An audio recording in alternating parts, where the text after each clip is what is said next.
In this video, I'll show you how to add a filter step in Zapier. First, open your web browser and sign into your Zapier account. Open the Zap you want to edit, or create a new one if you're starting from scratch. Next, configure your trigger and make sure it's working correctly.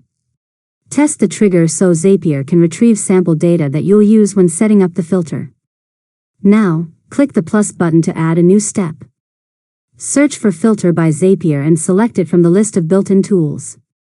After that, create the filter condition by choosing the field you want to evaluate, selecting a comparison such as text exactly matches, contains, greater than, or exists, and entering the value you want to check.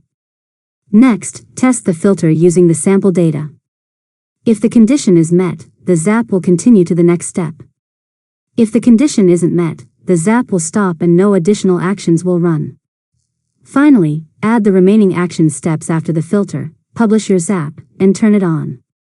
Your automation will now continue only when the filter conditions you've defined are satisfied. And that's it. You've successfully learned how to add a filter step in Zapier. If you found this tutorial helpful, make sure to subscribe to Learn Mode Lab for more tutorials.